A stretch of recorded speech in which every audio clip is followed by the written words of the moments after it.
All right, good morning, everyone. I am super excited to call this meeting to order.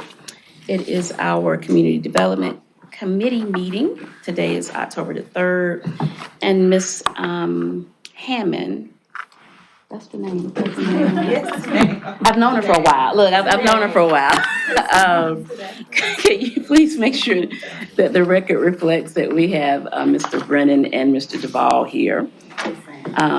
And so we're going to kick off go straight into number one, which is the Let's Build Together workshop.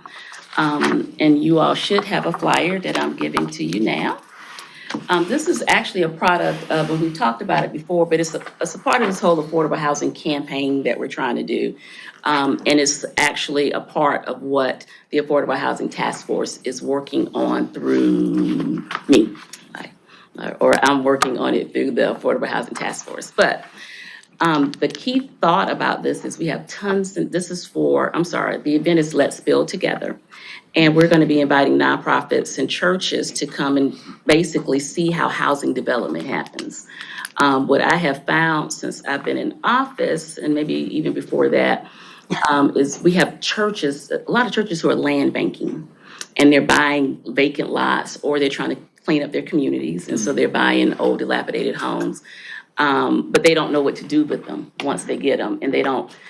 I think they know what they want to do, but they don't realize the expense that is involved in turning it into a new house and trying to get those funding resources. So this event is going to be for churches and nonprofits.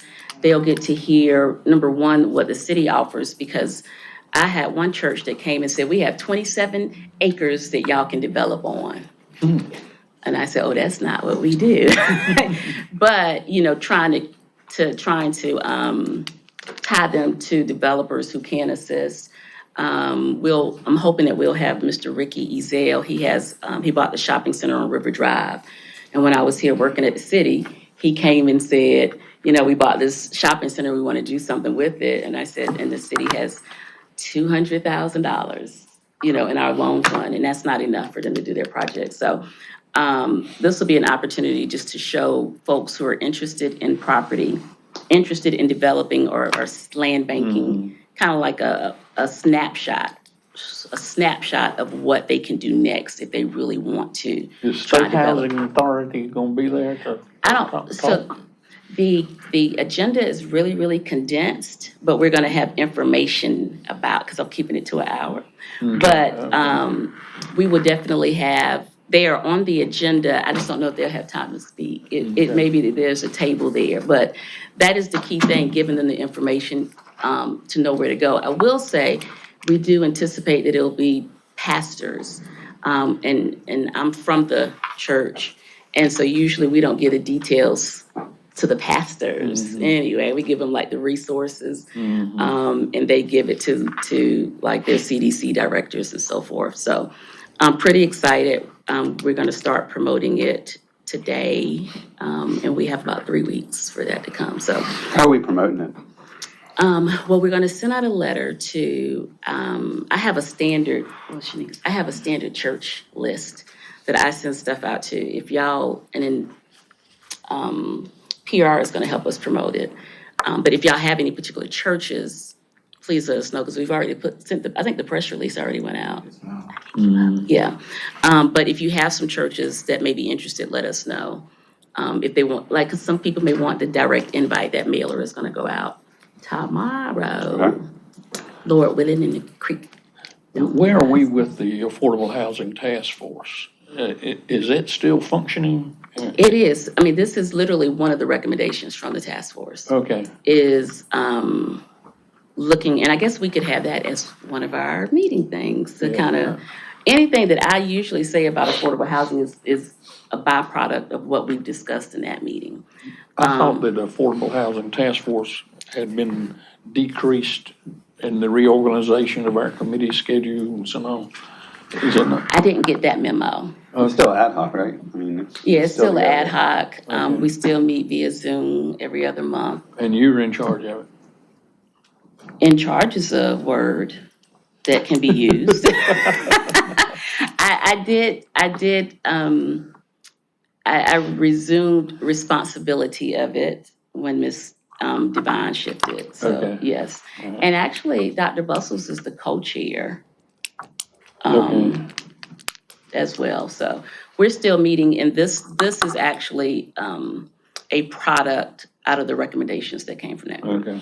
if that makes sense. Well, I think this is fantastic to at least identify kind of the inventory out there. Mm-hmm. And then let our like you said, our development and our economic development staff kind of take over from there with the one-on-ones. What, and that's a good point that I hadn't brought up, because I think what some people may realize is they're not prepared to be in the housing development arena at all. And so, if it helps them make that decision, once they see, you know, how much they need to have in pre-construction costs, and especially after COVID, I know a lot of the folks just aren't in position to do that. So to your point, that is a part of the picture too, is, so you've been holding on to this land for 5 or 10 years. And there's no way you can do anything with it for the next 5 or 10 years. So what are the other options? And who can help out? Yeah. So, very good point. Any questions about it? We'd love to have y'all there. The Good program. mayor is going to give the welcome. I think I asked, I know I put it on the calendar as well as Rev. So, if y'all have any folks who may be interested, just make sure to let us know. All right? Thank you. Any other questions? Did I leave anything out, Felicia, or, I'm not Felicia. Yeah, Felicia, Erica, Shanique, did I leave anything out? All right, that's what y'all would say. All right, so next we're gonna move to agenda item number 2, update on the NUSA 2024 conference by Mr. Tyke Watts, president of the Richland County Neighborhood Association. And if Mr. Watts, if you could head to the thing. I do want to say, so I remember when I was in community development, Mr. Watts, all of your hard work. Thank you. I distinctly remember Deborah Livingston talking about NUSA. I couldn't remember if I had ever been to a NUSA conference, but I do know when the questions started coming about, I was like, I'm very familiar, because Deborah Livingston always talked about the NUSA conference. So it's my understanding that we will have NUSA here. Well, that's the good news I want to share to this afternoon, and thank you all for the opportunity to come speak to you. Many thanks to Chairwoman Herbert and Commissioners Duvall and Brennan and all the esteemed staff here. The good news is a couple of weeks ago, or no, it was more than a couple of weeks ago. Last time I spoke with y'all individually, I thanked you for passing a proposal or a proclamation unanimously for the effort to secure the NUSA conference. I am happy to report that on August 31st, that's correct, August 31st of this year, the NUSA board convened a special session of their board of directors, and they voted unanimously to award the host site to the City of Columbia and Richland County. This will be the first time, not only will it be coming to South Carolina, but it will be the first time that it will be coming to the Carolinas, North or South. So we got y'all, Tar Heels. What's the date? The date that we're looking at is May 22nd through 25th. Traditionally, it's always been the week leading into Memorial Day. And this is a great opportunity for us to capture a very active crowd of participants.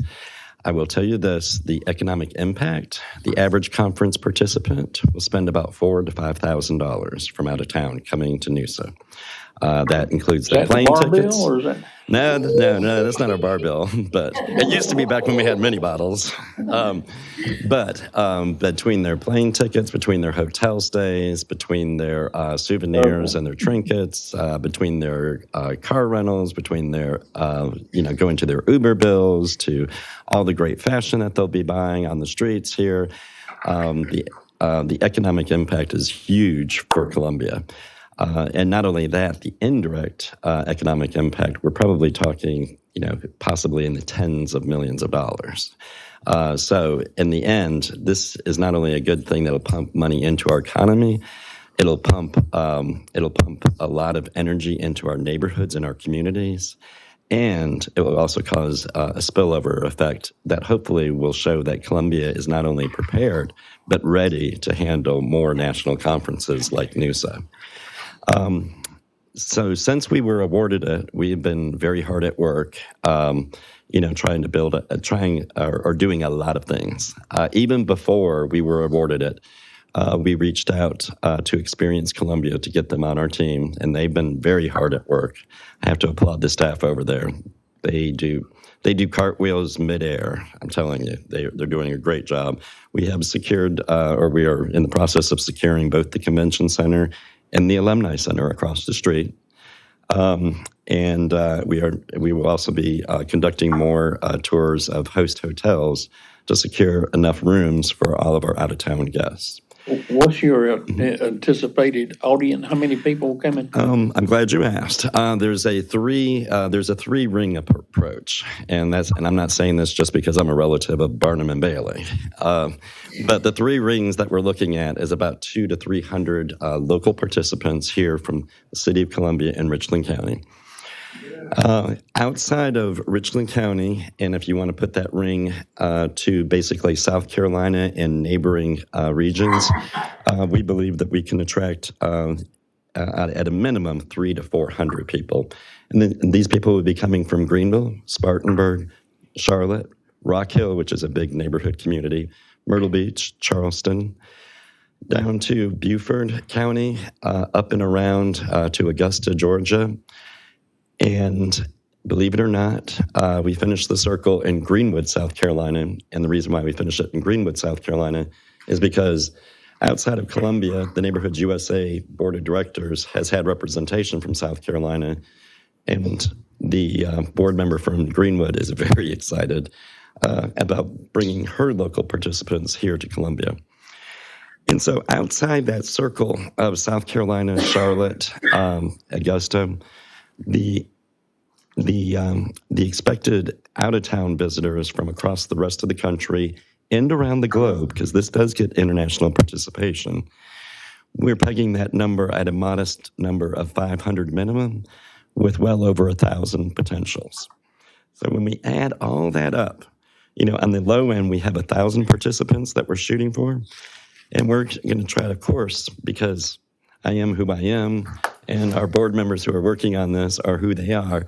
We want to, of course, break the conference record of participation for Neighborhoods USA, and we have 1,700 in our scope right now.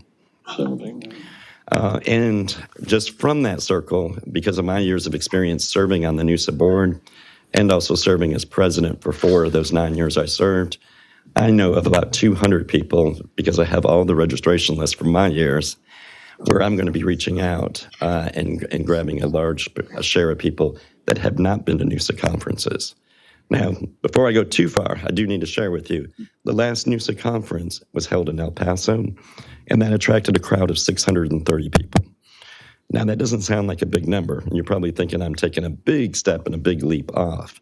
But their number this year was 50% higher than it was the year previous, when the 2022 conference was held in Little Rock. And that number of 430 is an increase from the year 2021, when that conference was actually technically hosted in Fort Worth, Texas. However, that conference was a virtual conference because the attendance for the year 2020 was 0. And we all know why, the coronavirus. But prior to that, there was well more than 700 to 800 that participated at the Palm Springs conference in 2019. Birmingham, and if you've ever been to Birmingham or ever been to a conference in Birmingham, they know how to put on a good conference. That conference had about 800 to 1,000 people, and so on and so forth. So NUSA has a large audience, and it has a large built-in audience to bring visitors here. So we're very excited at the opportunities of how to increase that as well. Some other things that we've been doing, we've been hosting community meetings. We've been reaching out to and building out our base of partners. We've gotten commitments from groups like the Recreation Commission, Conservation Commission, Riverbank Zoo, a plethora of neighborhoods, not only from the city and the county, but we've got neighborhood volunteers signing up that have never even joined umbrella organizations, just because of our local networks. In addition to that, we're building out our steering committee. We've been very fortunate after a meeting last week to share that we will be holding steering committee meetings, our first one this month here in this building, a little bit later in the month. We've also been working to develop our lineup of events. The NUSA conference is basically unlike a conference you've ever seen before. In addition to a number of workshops, educational workshops, we hold and get people out into the community to talk with the grassroots people who are doing all the hard work. And we have an opportunity to spotlight neighborhoods during what's called our Pride Tours. So we're working on identifying locations for those. We're working on developing workshop tracks. And we will be releasing later this month our formal call for presentations, which will be where we get a lot of our workshop presenters from, if not all. We've also developed our theme, which I'm very happy to share with you. And you hear a lot of politicians say, we need to focus on the 3 R's in life. No offense, guys. But, and I agree with them, except our 3 R's are not reading, writing, and arithmetic. Our 3 R's are true R's, and they're revive, restore, and rejuvenate. Because those are the 3 principles that really kind of come out when it comes to neighborhood and neighborhood capacity building themes. Plus, not only that, I kind of like the word rejuvenate. It makes me smile, and we can do a lot of fun things with that. We're currently in the process of developing our conference logo.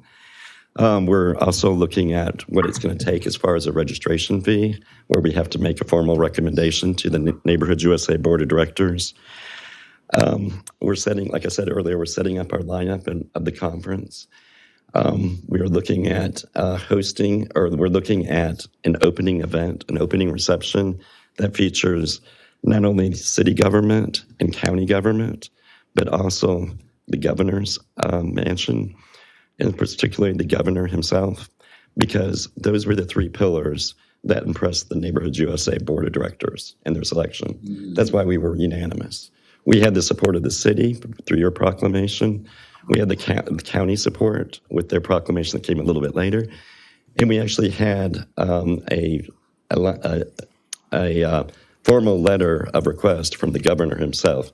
I couldn't ask him for it. He wouldn't let me. So we had somebody else on our team make that.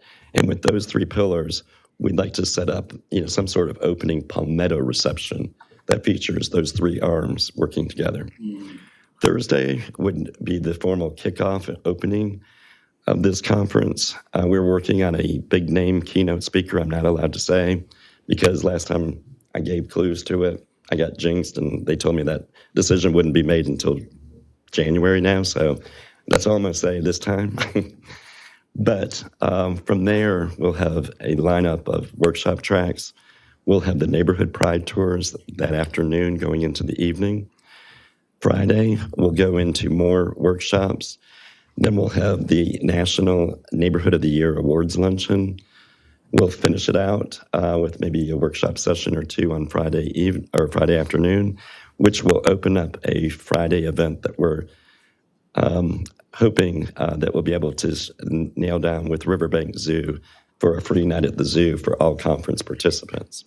Saturday, we'll go into their NUSA general membership meeting, as well as the closing ceremonies of the Best Neighborhood Program Awards Luncheon, and their closing ceremonies for the NUSA conference.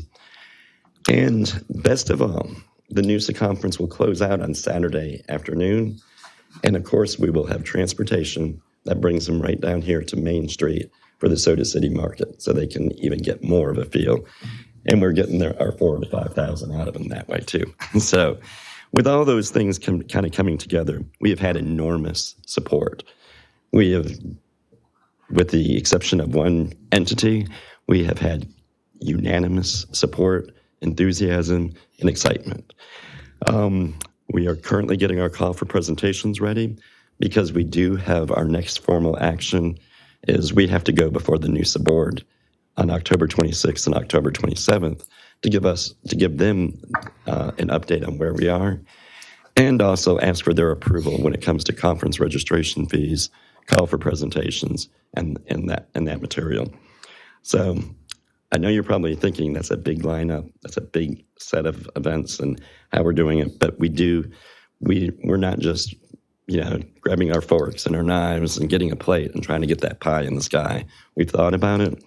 We know that this is going to cost money and a good bit of money, and we've kind of developed a funding rectangle that we believe are going to be a solid foundation for this. Of course, we're going to be coming to you, and I'm planting the seed now, that we will need some sort of hospitality or funding from the city. We will also be asking for an equal or even greater amount from the county as well. We're developing a sponsorship package so that at our NUSA board meeting, we will be doing a formal flag exchange, inviting the media there as well to kind of get that out in the public so that we can, put that out there and then follow behind it with our corporate and business sponsors. And then the last side of the box would be the registration fees. Because out of the registration fees, the average participant pays $200 to go to this conference. The NUSA organization itself keeps $50 of that dollars because it's their conference. We keep the remainder. And that's how we're basically going to put together the funds that pay for this conference and also make an investment in our community. What else? Of course, we're going to need funds not just for the conference itself, but we're going to need funds that help market the conference in order to get our numbers. Advertising is not free, but we know how to do it, and we know how to do it very well, and we've also got the captive audience. So, with that being said, the only thing I didn't get into was keynote speakers, which we are working on.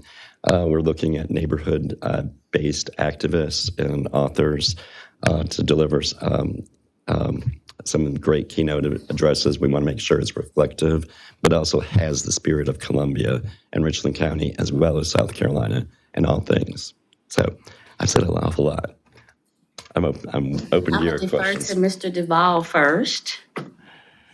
Ty, the number 1,700 rings with me because that's what we plan for the Municipal Association meeting every year. Mm-hmm. And so I've had 22 years or more of experience putting on something this big, and I know that this is going to be a major effort. Have you got a event planner? I don't have a formal event planner on call yet. And the reason why is because twofold. One is there's a couple of things I forgot. There's one other thing I forgot to tell you too. The formal event planner, the NUSA organization itself has had formal event planners work with the conference. And that history of event planners has not been particularly a good experience because the NUSA conference is not quite like your normal conference.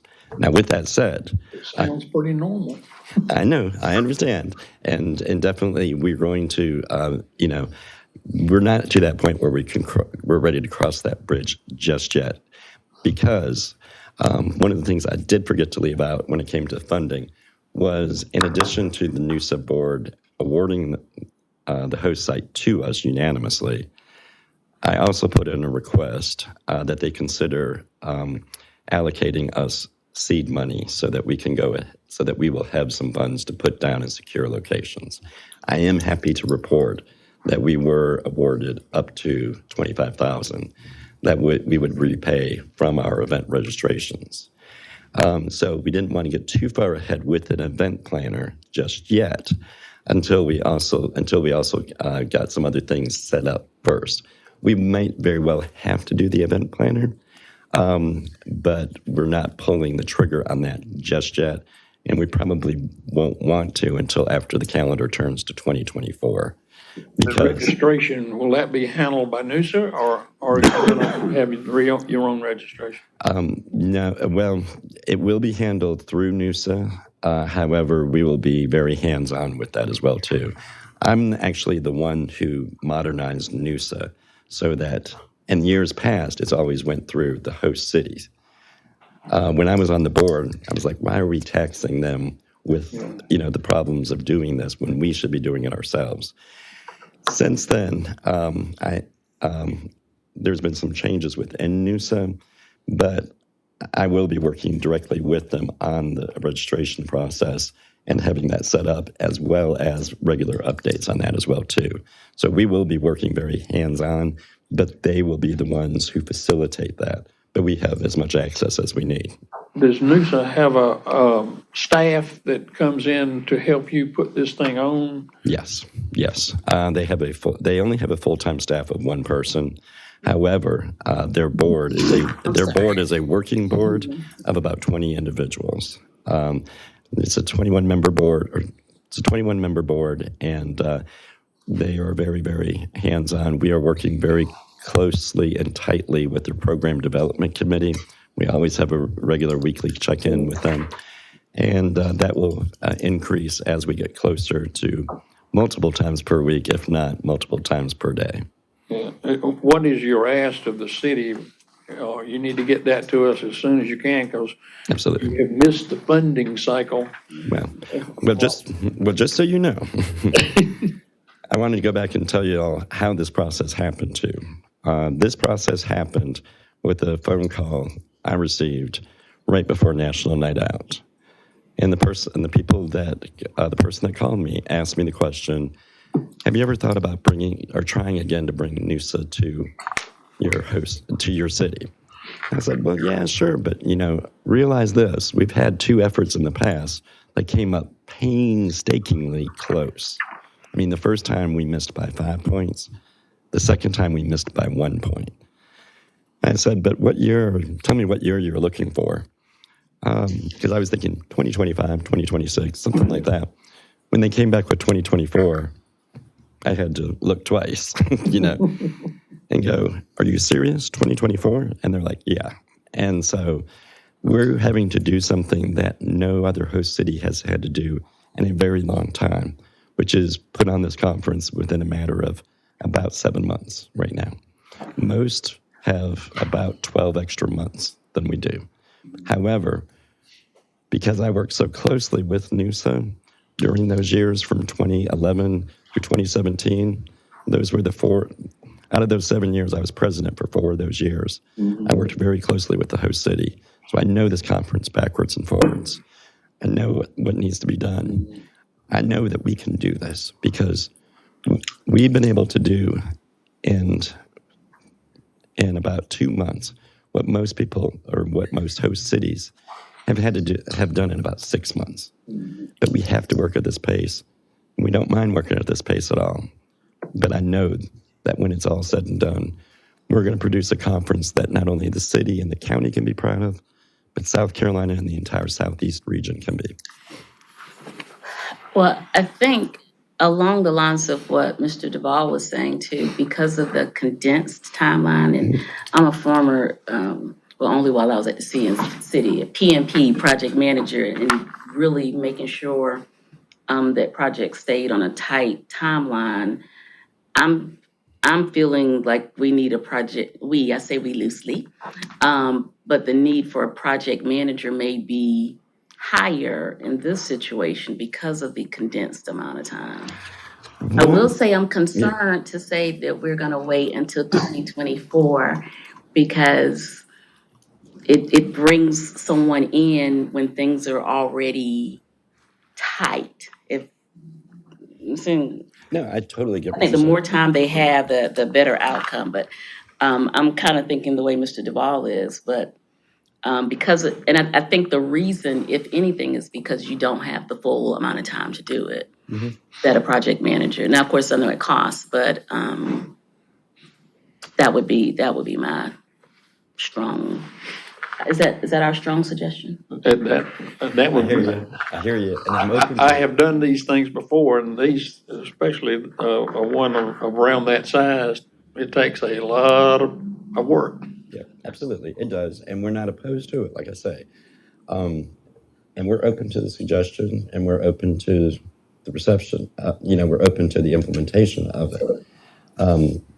But Because I don't want y'all to go crazy either, because, me crazy? no, I mean, No, because it's a lot of work. Yeah, it it's a is. lot of work. It is And, tremendous. and one thing is to put so much into the preparation that when you get to the event, you can barely enjoy it because that's usually how it is for me. I can't even enjoy it because I'm so exhausted. So that's another consideration too, just making sure you can enjoy the experience that you've worked so hard for. Well, absolutely, and we're open. Like I said, we're open to the concept, and we're open to the idea.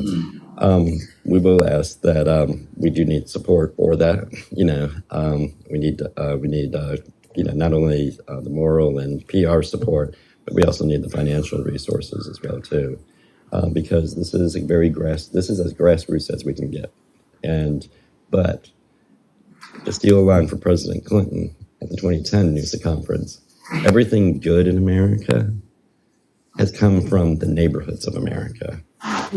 Neighborhoods are where everything matters. It's where we make our largest investments in life. And at the end of the day, it's where we, share successes and where we mourn losses together. Because everything that's important to us, comes from our communities. So we're open to the concept, definitely. I'm not saying no. But we do, like you said, we do have a very short timetable to work with. And we've been very grateful that the successes that we've had have come as fast as they've come. And we've been met with very little, if any, resistance at all. So. All right, and have you all submitted a budget request yet? I have not submitted a budget request yet. You have a Because timeline? we have met with the budget office to kind of get the do's and don'ts of Okay. what we can ask for and what we can't ask for. We have, that's part of the, when we sent in the proposal, we had to kind of give them a budget outline anyways. Okay. So we do have those numbers.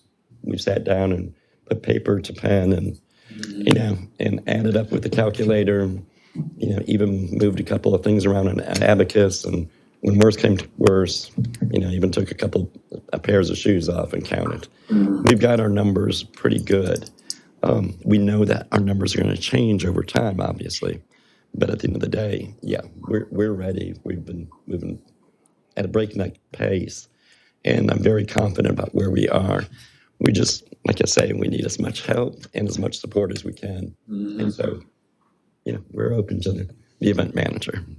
And I think my understanding is your direct staff support, or not support or report, but working with Felicia and community development, or how are y'all handling that going forward? Because I just want to make sure everyone's on the same page all the time, and we know who's on first and who's on second. We will be working with Felicia as time, I'm sure, goes on. Even before we submitted the proposal to bring this conference to Columbia, we met beforehand. And, and as I said, you can ask her, I said, if I need your support as much as possible. Whatever you can provide, we're open for. But if you can't provide, I understand completely. So we're definitely on board and, more than willing to work. And in fact, we have offered, her as well as Charmaine Clark seats on the local steering committee. And like I say, we've been working very fast. We've got probably now more than 50, I think just less than 100 volunteers already ready and recruited. And we've only had this, been awarded this maybe 5 weeks ago. So. Sounds like you need a project manager. All right, I hear you about the project manager. Well, I mean, and I'm just thinking even just to manage all the volunteers, making sure folks are in those pivotal places. But let us please make sure we're kept abreast. I don't have the authority to give anything, but I do want to make sure that we're aware of what's going on and that we help present the best conference possible. Absolutely. And I also don't want you all overthinking a particular issue when maybe you could have made a phone call. This happens a lot. And, make a phone call and someone was like, well, yeah, all you have to do is. So Yep. make sure y'all are collaborating as much as possible. Absolutely. Absolutely. That's something we've learned even before we submitted our application was the more partners we have at the table, the more better ideas we get over time, because we may know an awful lot, but we realize and we're humble enough to say we don't know everything and we do need help and assistance. Okay, one other question, and I'm gonna ask Ms. Kilgore if she has any questions. Does NUSA have like a timeline for implementation that everyone goes by, or do you put your own timeline together? They have a timeline within their workshop applications called like a NUSA conference. What's the word? I can't remember the word, but it's basically at this time you want to do this, at this time you want to do that. That's The perfect. good thing is that we've been kind of catching up on almost everything that they had within the very first year of the conference timeline kind of spelled out. We're basically almost to that point where we are, where most cities are 7 months out right now.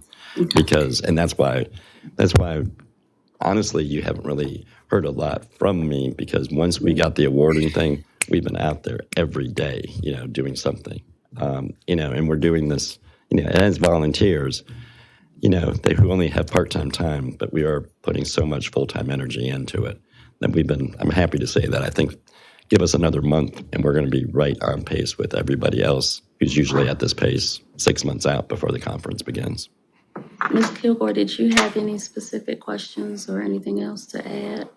No, we met with Ty last week and got a lot of our questions and things like that ironed out. I know he's working on meeting with community development staff in the next week or two.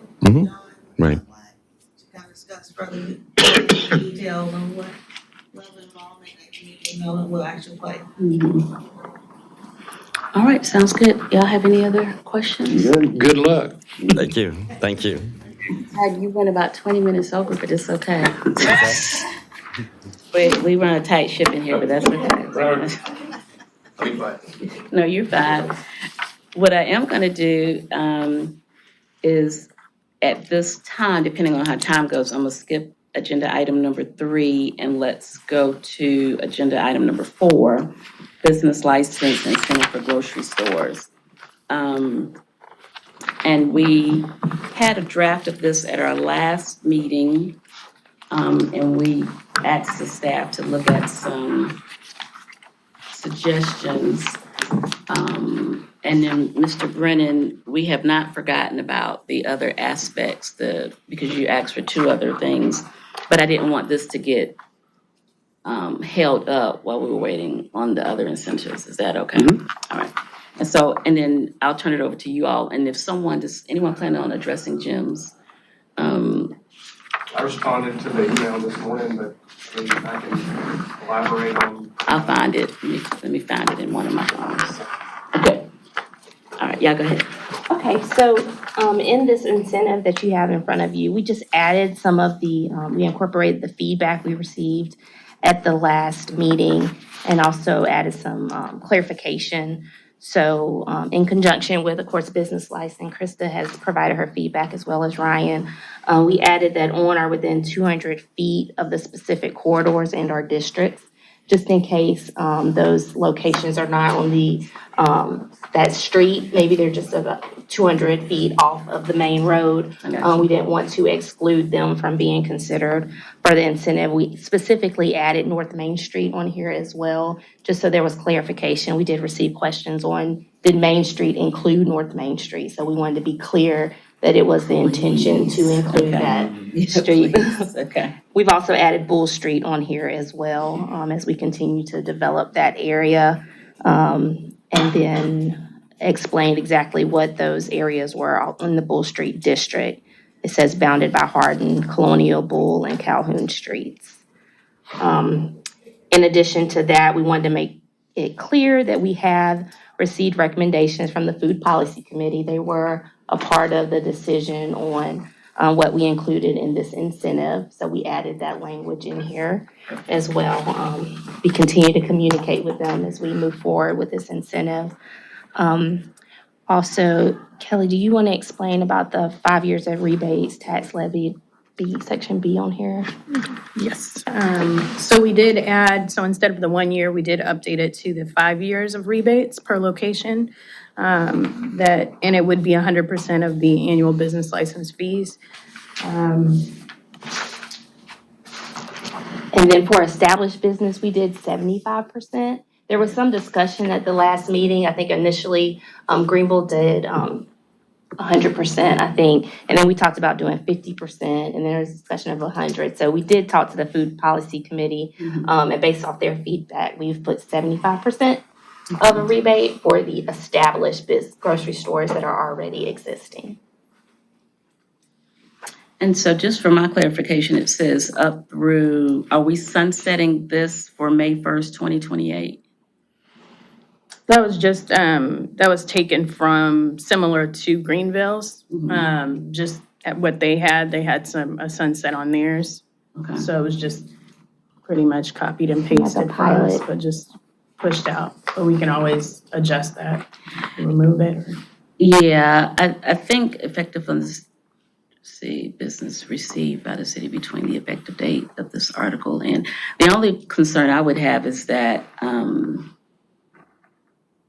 like, that would mean incentives would have to start rolling out for you to get your 5, like this month, and we're nowhere near that. But I don't have problems doing it in a pilot phase like we did with the CDB. the CDBE.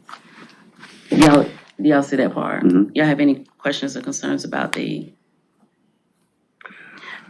I would just, The 5 years is for an existing business to get 75% rebate. Instead of putting the May 1st, 2028, could you say 5 years from the implementation of the ordinance or something like that? Absolutely. From the effective date of the ordinance? Well, why not just is it from the ordinance or the application? Yeah, It's really from the application. yeah. Well, what if someone applies a year from now? Right. They And would the still, clock starts for their 5 years in a year from now. So we would have, okay, yeah. I- I think the intent is to make sure they still always get the 5 years. okay. But what we want to say is, right now, we're only offering this up Right. until May 1st, 2028. Because when they're doing their business plan, they need to know that there's a 5-year commitment there. Right, Regardless right. of when it starts. We wouldn't want some people to get 1 year, some people to get 2, 3. Does that make sense? So the application deadline would be that date, and then Yeah. you'd still get the 5 years. That would be the initial. So then that's not really a sunsetting the ordinance, then that would just say 5 years from your date of application. So this could go on until we create something different. Well, I don't think that's how you sunset the ordinance in that paragraph. That would probably be, You sunset the ordinance when there are no more food deserts. yeah, and just so I'm understanding it, you have the period of time that they qualify for the tax rebate. That's one period of time. When the ordinance sunsets, should be addressed separately in a different paragraph. The 5 years is the existing stores. Both of them are It's both 5 of them. years. It's both of them. Yeah. Both of them are 5 years. And so what we're saying is even if they don't apply until 3 years from now, we still get 5, yeah, they still get 5 years. But no one can show up on May 2nd, 2028 saying, I have an application. Because the initial Okay. program itself has sunsetted. Okay. Does that make sense? Yeah. If we have abandoned buildings tax credits, it will sunset, so we can take a look at that.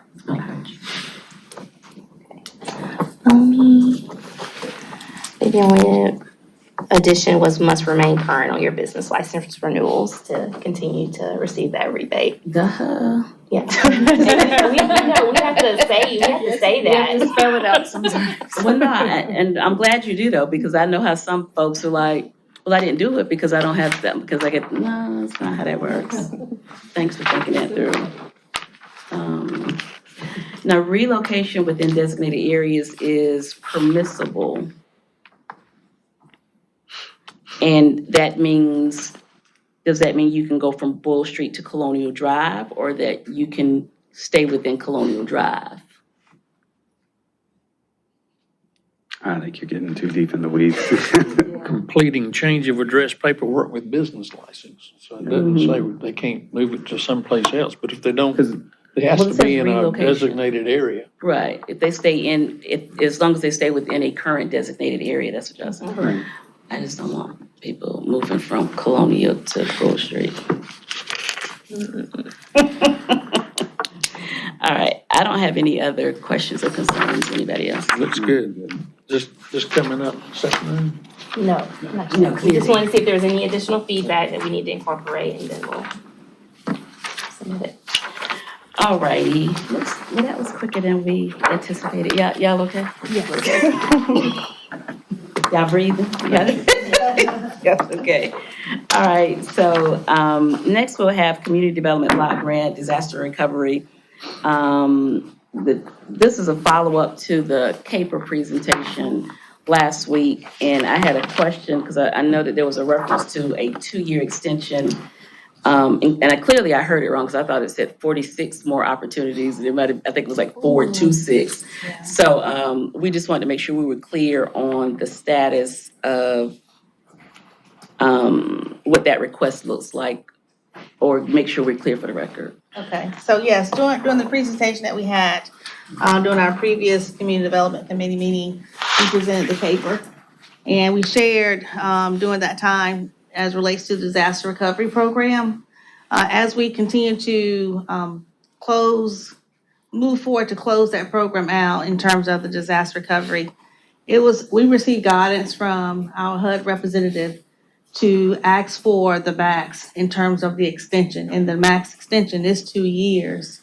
So that as we continue to reconcile our JLs, our accounts for the various activities that was approved under the disaster recovery program, as we reconcile those JLs, funds that are left over, we want to try to utilize those dollars to provide further assistance to the folks that had not received assistance.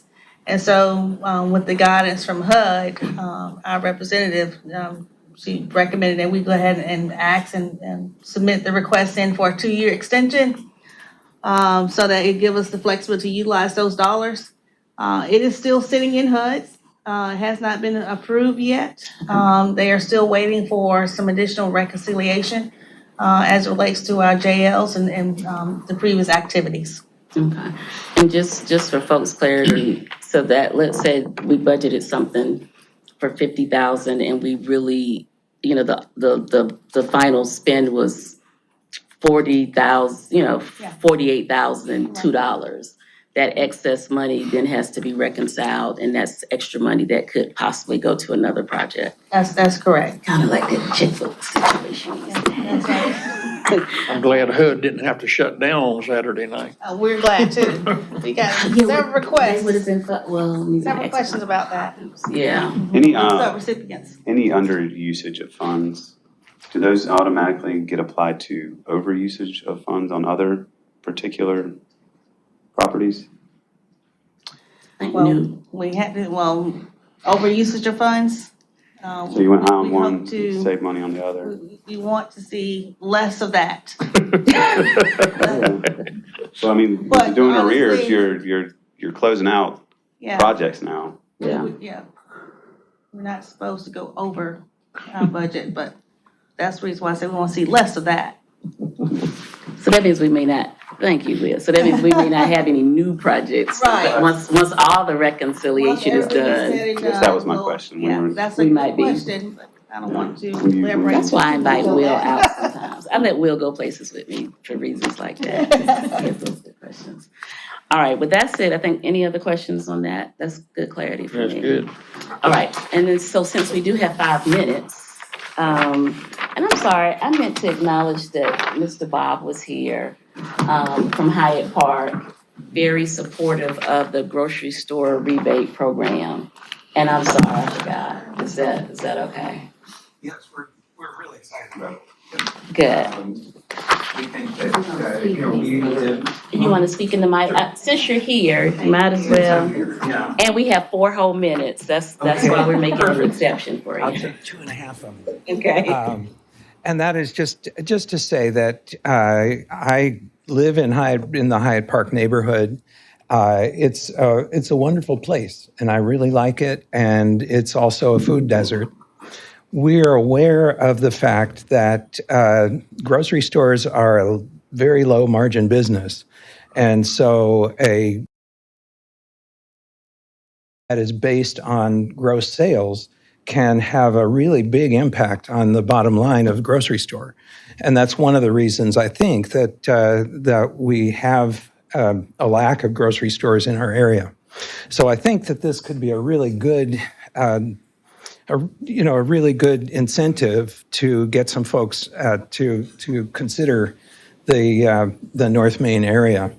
And so we talked about it yesterday in a neighborhood association meeting, and all of us agreed that we wanted to just make our support known and appreciate all the work that you're doing on this. Thank you. And I want to commend Hyatt Park too, because they are one particular neighborhood that really worked on finding solutions and creating a farmer's market, and just realizing how difficult this space is with providing healthy food and the demand and the timing, and having the farmers who are available. It's not, some people think it's if we just, and if you ever say if we just, but it's a hard business. And, but I commend you all for being really committed to finding a solution no matter what. Thank you. And you know that 29203 has the highest, the largest number of amputations due to diabetes in the country. So In the country? in the country. And so this could be a big deal to really help those residents, particularly low income, mobility impaired folks. This is a really important, an important initiative that you're doing. So, Thank you, Bob. We appreciate you being here. thank you. And what I'm going to do, and this kind of came out of the discussions when you all were asking me about the status of the Affordable Housing Task Force, then that just needs to be an agenda item where we give an update on the Affordable Housing Task Force and where we are. That's good. And so that's why I decided not to get into the affordable Okay. housing campaign. Okay. Does that make sense? Yes. I read your cues and shifted accordingly. I have nothing else. Does either of you have anything? No? Ms. Krista, thank you. Do you have anything? Thank you for stepping in. Did I make it too hard? Not at all. Anybody out here? All right, well, we're Ms. Hammond.